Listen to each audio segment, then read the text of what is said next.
Hi friends, அஸ்ஸலாமு அலைக்கும். இன்றைக்கி நம்ம எஸ்கே கிச்சனில் ஹெல்த்தி ரொட்டி, கேழ்வரகு மாவில் ரொட்டி எப்படி செய்யணும், கேழ்வரகு மாவு எப்படி ரெடி பண்ணணுங்கிறத பார்க்கலாம். பாருங்க, 2 கிலோ ராகி, நல்ல சிகப்பு ராகி, இதை ஒரு பவுலில் சேர்த்துருக்கேன். இதில் தண்ணீர் ஊற்றி நல்லா க்ளீன் பண்ணிக்கணும். கல் மண் தூசி போக நல்லா க்ளீன் பண்ணிடலாம். தண்ணீர் ஊற்றி 2-3 முறை க்ளீன் பண்ணிடணும். கையாலே இந்த மாதிரி நல்லா பிசைஞ்சு கொடுத்துக்கலாம். பாருங்கள், தண்ணீரினுடைய கலரே மாறிட்டுது. இதில் அழுக்கு அதிகமாக இருக்குது. இதை 2-3 முறை நல்லா தண்ணீர் ஊற்றி கழுவி எடுத்துக்கலாம்.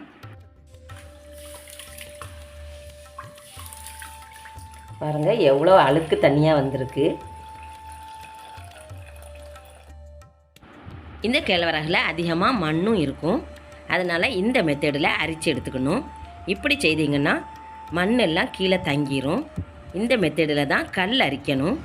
கையில் வந்த இந்த குவரவை ஒரு துணி வச்சுருக்கேன், இதில் அப்படியே போட்டுடலாம். கேழ்வரகு கடுகு மாதிரி இருக்கும், அதனால தான் துணியில் போடுதேன். முடிவில் இந்த மாதிரி அலசி ஊற்றணும்.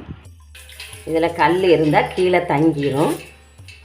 பாருங்கள், இதில் கொஞ்சமாக தான் மண் வந்திருக்கு, அதிகமாட்டு இல்லை. இதை வேஸ்ட் பண்ணிடலாம். இந்த துணியிலேருந்து தண்ணீர் கீழே இறங்கிரும். கீழே ஒரு பவுல் வச்சுருக்கேன், எல்லாம் அரிச்சு எடுத்தாச்சு. இந்த துணியை அப்படியே எடுத்துடலாம். தண்ணீர் எல்லாம் கீழே இறங்கிட்டு இதை அப்படியே வெயிலில் காய வைக்க போகிறேன். அடிக்கக்கூடிய வெயிலுக்கு ஒரே நாளையில் காஞ்சிரும்.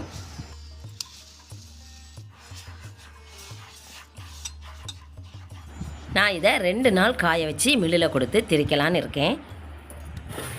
2வது நாள் பாருங்கள், உதிரியான கேழ்வரகு நல்லா காஞ்சி வந்துட்டுது. இந்த கேழ்வரகை மில்லில் கொடுத்து திரித்து வாங்கிட்டு வந்துட்டேன்.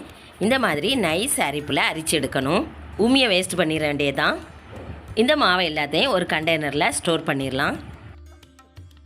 இந்த கூரவ மாவில் ரொட்டி, தோசை, புட்டு இது எல்லாமே செய்யலாம். நான் இன்றைக்கி இந்த மாவில் ரொட்டி சுட போகிறேன். அது எப்படிங்கிறத பார்க்கலாம். கோதுமை மாவில் எப்படி ரொட்டி ரெடி பண்ணணும் அதே மெத்தடில் கூரவ மாவுலையும் ரொட்டி ரெடி பண்ண போகிறேன். 1 கப் தேங்காய் பூ துருவி வச்சுருக்கேன். ஒரு முறை பல்ஸ் பண்ணி கொண்டு வரலாம். இது எல்லாத்தையும் மிக்ஸி ஜாரில் வைக்கிறேன். கொஞ்சமாக தண்ணீர் ஊற்றி ஒரு முறை அடித்து கொண்டு வரலாம். பாருங்கள், பல்ஸ் பண்ணி கொண்டு வந்துட்டேன். தேங்காய் நல்லா அரைஞ்சிடக்கூடாது. இந்த மாதிரி கொருன்னு இருந்தால் தான் ரொட்டி நல்லா டேஸ்ட்டாக இருக்கும். எந்த கடாயில் மாவு கிளற போகிறோமோ அந்த கடாயில் இந்த தேங்காய் பல்ஸ் பண்ணினதை ஊற்றிடலாம். 2 கப் மாவுக்கு 1½ கப் தண்ணீர் ஊற்றுதேன். மிக்ஸி ஜாரில் 1/2 கப் ஊற்றி அலசி ஊற்றிக்கிட்டேன்.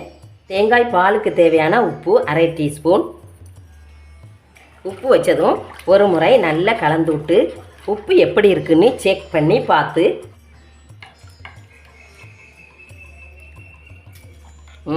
கரெக்டாக இருக்குது, போதும்.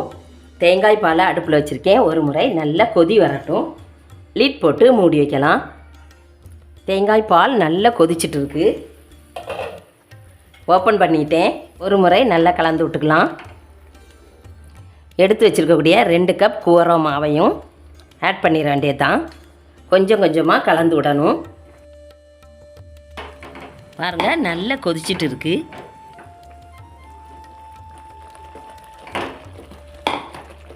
அடுப்பில் வச்சே இப்படி கிளறணும். நான் ஸ்கிப் பண்ணாமலே மாவு கிண்டதை எடுத்திருக்கேன். இதே மெத்தடில் அவசரப்படாமல் மெதுவாக ஸ்லோவாக இந்த மாதிரி கிளறி எடுத்திங்கன்னா நல்ல திக்கான கன்சிஸ்டன்சியில் நமக்கு ரொட்டி பேட்டர் கிடைக்கும். 2 கப் மாவுமே ஆட் பண்ணிட்டேன். மாவு நல்லா டைட்டாக வந்துட்டுது, போதும். ஃப்ளேமை ஆஃப் பண்ணிட வேண்டியதுதான். கூல் ஆகட்டும், அடுத்து பார்க்கலாம். ஃப்ளேமை ஆஃப் பண்ணிட்டேன். இதை ஒரு பிளேட்டுக்கு ட்ரான்ஸ்ஃபர் பண்ணிடலாம். நல்ல சூடாக இருக்குது. எப்படி இருக்குதுன்னு பார்க்கலாம். பாருங்கள், இப்படி தான் இருக்கணும்.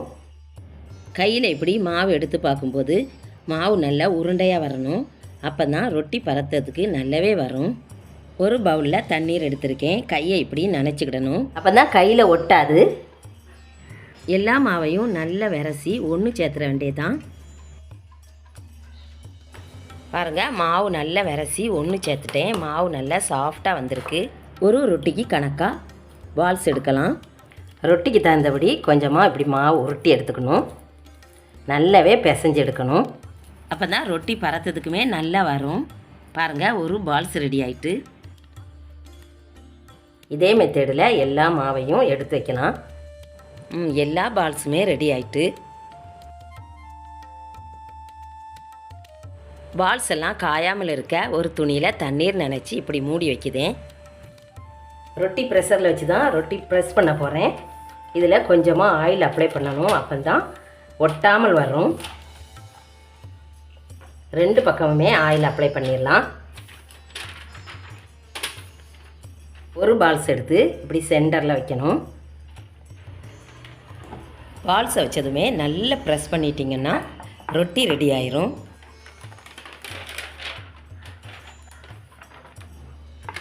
நல்லா சூப்பராக வந்துட்டுல. இதே மெத்தடில் எல்லா ரொட்டியும் பரத்தி எடுக்கலாம். நல்லா நைஸாகவே வந்திருக்கு.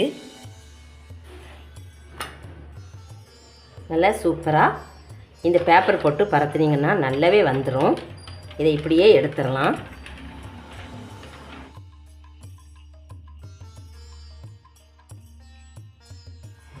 பரத்துன ரொட்டியை சுட்டு எடுக்க வேண்டியதுதான்.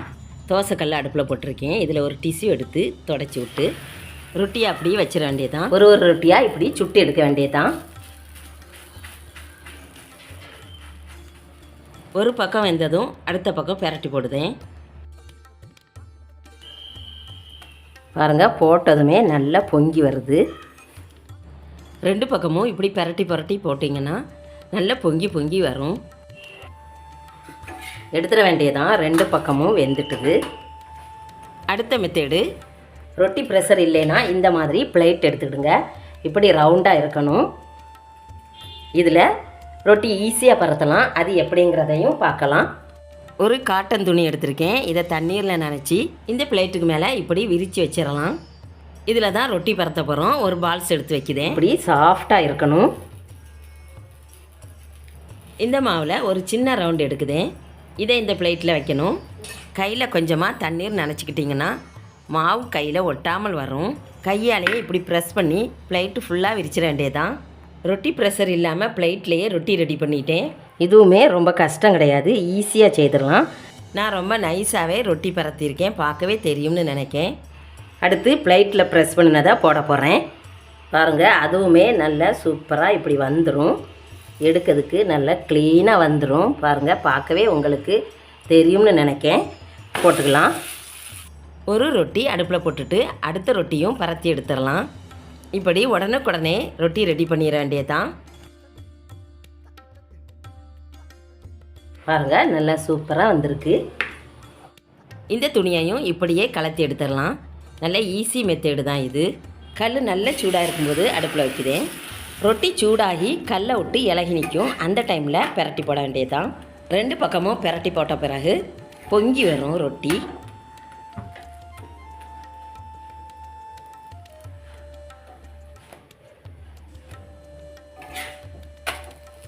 போதும், எடுத்துட வேண்டியதுதான். இதே மெத்தடில் எல்லா ரொட்டியையும் சுட்டு எடுக்கலாம். ரொட்டி சுடுறதுக்கு ஆயில் சேர்க்கணும்னு அவசியம் இல்லை. டிஷ்யூ பேப்பரை வச்சு கல்லை தொடச்சி எடுத்தாலே போதும். ஃப்ளேமுமே அதிகமாக இருக்கணும். ஒரு சில நேரங்களில் கூட்டி குறைச்சி ஃப்ளேம் வச்சுக்கிட வேண்டியதுதான். பொங்கி அப்படி மேலே வந்துட்டுது. இந்த மெத்தடில் தான் எல்லா ரொட்டியுமே வரும். போதும், எடுத்துட வேண்டியதுதான். பாருங்கள் எல்லா கேழ்வரகு ரொட்டியும் சுட்டு எடுத்தாச்சு. நல்லா சாஃப்டான ரொட்டி ரெடி ஆகிட்டு.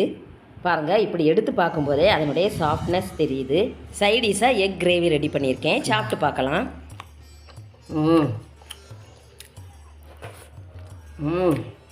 நல்ல டேஸ்டியான ஹெல்த்தியான ராகி ரொட்டி ரெடி பண்ணியிருக்கேன். இந்த வீடியோ உங்கள் ஃப்ரெண்ட்ஸ் அண்ட் ஃபேமிலிக்கு ஷேர் பண்ணுங்கள். எஸ்கே கிச்சனுக்கு சப்ஸ்கிரைப் பண்ணுங்கள். சூப்பராக இருக்குது. இதே மாதிரி சூப்பர் ரெசிபி நம்ம எஸ்கே கிச்சனில் வீடியோ வந்துட்டுருக்கு. நம்முடைய சேனலை சப்ஸ்கிரைப் பண்ணாதவங்க சப்ஸ்கிரைப் பண்ணி பாருங்கள்.